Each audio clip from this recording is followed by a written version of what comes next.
Whether I'm in my shop like I am right now or whether I'm on the trail, I'm going to use the same process for changing a tire. There's a couple of tricks I have here. I use the Motion Pro Bead Pros for breaking the bead and for spooning the tire back on. I have a couple of sockets which I can use to hold it off the bead. Usually that's for reseating it when I'm putting the tire back on, and WD-40, which I've addressed multiple times on the channel, does not hurt rubber. Starting off, just make sure you guys remove the valve core.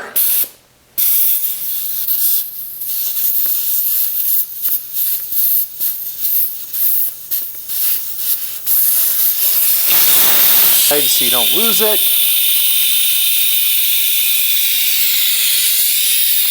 Using the Motion Pro, as long as I can see the writing on the Motion Pro, then I know it's being used in the right direction. I start with the fork on this one, and then I use the second one to break the tire free.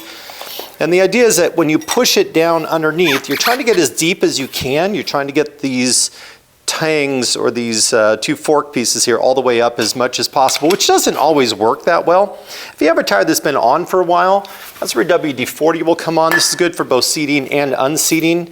What I'll do is just put a little bit up inside. Now, if you're in your garage at home, like I am right now, you can certainly have soap with you. The reason I use WD-40 is WD-40 is something I can carry with me on the motorcycle, so I have it on the trail. It's also a good thing for other purposes if I happen to have issues with things on the bike that squeak, or I need to get bolts loose or something if I'm out traveling. The biggest failure people have, the reason they struggle with this, is usually trying to take bites that are too big with their tools. Instead of going small bites, and once I have it free like this, I can just push with my hand, and that should break the whole thing free. Now when I go to take this off, you can, I don't know if you can hear this, but there's kind of a ripping sound as I'm pulling that off, and that's just the tire itself being pushed down off. If you have an old tire, you'll do the same thing. The reason I put some additional WD-40 in there was just to add some lubrication so that as I break this tire free, it'll make the job much easier. And that's always my thing. When I'm teaching, let's try that again. When I'm teaching on the motorcycle, whether I'm always about energy conservation. Basically plan, have something where if there's an easier way to do it, know that way. I mean, certainly we challenge ourselves when we ride because we want to be better or because it's fun, but certainly when we're working, there are some shortcuts. That's fine, but more importantly, patience, preparation. Do the job right once, and it makes life a whole lot easier. Now this bike does not have a wheel sensor. Some of the newer bikes do have wheel sensors. If you do, then start at the valve. The reason you start here is that sensor is a large block and you don't want to damage it when you're taking the bike apart. For me, I'm just going to make a habit. I'm always going to pull it from the same spot. What I'm going to do is reach underneath the tire, make sure that it's off the bead on one side. Now I can put the spoon down and I just press one up and over, and I just hold it up against this brake rotor right here. I'm going to reach around on the other side of the tire. Just make sure that the tire is off the bead. The bead is this lip inside the rim. Once I get this off, I'll show you what that looks like. Take the second tire iron, put it farther down the tire where you have space, and then just slide it slowly all the way up until you get grip. And once you feel it slide up and underneath that tire, you can just press down and then it'll lift that tire up and over. And just repeat that process. Start where you have gaps, slide forward, make it nice and tight, and then just lift and torque and repeat that process.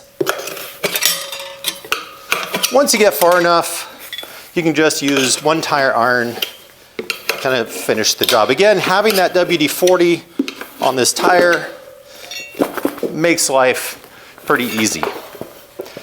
This is the part I do the worst on, and if you're a big guy, or a big rider, this is to your advantage because you can use your weight to press this tire off. What I'm going to do is use a tire iron. I'm going to flip it with the curved side facing down. I'm going to go up inside the tire and reach across. So the tire iron is being held with pressure by the tire. And I'm going to repeat that process with the second one. And what that does is allow me to then take that tire iron and pull it towards me and towards me. I can press all the way down. From here, put my knee on the tire and just press and pull. And then that tire is completely off. There we go. Now on the rim, when you look inside, the bead is this lip right here. And you can see this slides up and over and on that. And you want your tire sitting down inside this channel until you're ready to seat it. You'll also notice this is a tubeless rim, and this bead here has a little raised section on this inside. This is where the tire pops up and is held in place. This is why when you convert a tubed rim to a tubeless rim, that it's not always the safest choice. There's no secondary system to hold that tire on that bead if you end up with a flat. This is built and constructed as a tubeless rim. On the tire, once you grab your new tire, you're going to look, and a lot of times there's a dot. This one, it's a red dot. You can see here. Some tires it might be white or yellow. And that dot goes, or that dot, or in this case a pair of dots, goes at the stem. And that's a pre-weighted. When they put these at the factory, they look for the off balance. It's approximately the same as the stem. Sometimes it works. Sometimes it doesn't. When you check your wheel, you want to look for rotational direction. There is an arrow somewhere on the rim that will tell you what direction it goes. In this case, what I'm going to do is I have a ABS ring here, or a tuning ring that's on one side. In this case, my ABS is on the left side of the motorcycle, so if I face it away from me, this is the way it rotates. On the tire, when you look around the tire, you'll also find an arrow here with direction on it. The arrow points the direction. So if I take the arrow and I point it the direction I'm supposed to go, then that tells me which way to go. So this back side here is this side that goes down on the rim. What I'm going to do is I'm going to make my life easy, put a little bit of WD-40 on this. I'm going to take my fingers and rub it around so it's on the inside. Again, you can certainly use soap if you prefer. On one side of the rim, I'll take the edge of the tire here and I'm going to slide it underneath on, and then I'm going to start pressing all the way around. On some bikes or a lot of tires, just this pressing motion is enough to put the tire on. If not, just slide a tire iron up and underneath. Don't go to the middle, grab the edge, and then we'll be able to slide that on. This one's definitely going to be a tight fit. So what I did is just kind of lift up here on the back of the tire so that I could lift the tire up, get that tire underneath, and now that tire is in position. Double check where my dots are. So my red dot is where the stem is. You can see here, red dot and stem. That tells me where to put the tire on. If this is a bike with a wheel monitor on it, again, reminder, start at the location of that monitor so you don't damage it later on when you're fighting to get things tight. I'm going to go ahead and put some WD-40 on this. Now WD-40 does evaporate. If I overspray WD on the brake rotor, I can wipe it off. It will evaporate, which is a good thing. But generally speaking, I just want to make sure it doesn't get on there at all. All right, where's my second tire? All right, there we go. Second one. So one underneath. I press it under and below. I take the second iron. Again, think about the size of the bite. I start over here where I have a lot of easy grab. I slide that all the way around as far as it'll go, and then I push down on it. Now I'm going to use my knee to hold this into position, and I'm holding it against the tire, not on the rim. If you hold it down, you can bend the rotors, at least in theory, and that puts a lot of pressure on the rotors. I don't want those rotors to have any pressure on them. Also, I have a piece of cardboard underneath them. If I'm doing this in the grass or something, that's fine because it's not going to hurt it. Once I hold that in position, I can just slide my tire iron down on this side here. Again, starting where it has lots of movement, move it down until it's tight. And then I pull over. I'm going to use my second knee now to hold that into place. Now both knees are just kind of holding pressure. Again, no pressure on the rotor. And I'm going to just continue this process all the way around. Now I'm just using one tire iron for right now, just because it's working well. Again, as I spread, there's still, you can see, there's no pressure on the rotor. I'm all the way around, this side to here, and all the way to here. Now this is where people often get in a lot of trouble, is right at the end. And what happens is, this gets really tight along this ridge line or this edge of the tire. And on the back side, the tire will often end up pulling down inside or up onto the bead. One of the tricks you can do is, once I get that much pressure, I can take a socket and just slip that socket down inside there. And those sockets will hold that tire and guarantee that it stays off that bead. Now I can flip it back over and I can finish the job.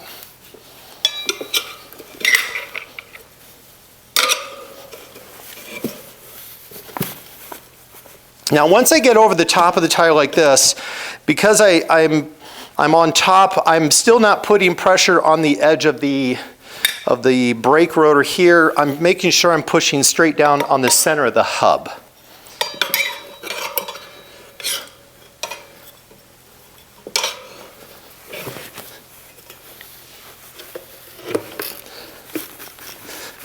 There we go. And we're all the way on the bike. And once I do that, flip it over. Actually, in this case, I'm just going to grab some needle nose. I can just reach in, pull out my socket, pull out my other socket, and then from this point, you can just air up the tire. If you can, and you can actually fill this up without a valve in the tire, you're better off because you get full volume. In this case, this one requires me to have a valve in the bike. So if you purchase a nozzle for your air compressor, it is better to have one that functions without requiring that centerpiece, that valve in that stem. All right, now the question is, I'm gonna make sure that we have everything kind of off and centered. This way we're most likely to get a good seat on the first go around. That's our goal.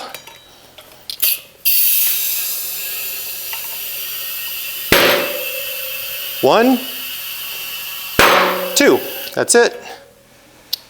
And where are we at? 20 PSI, 34 PSI.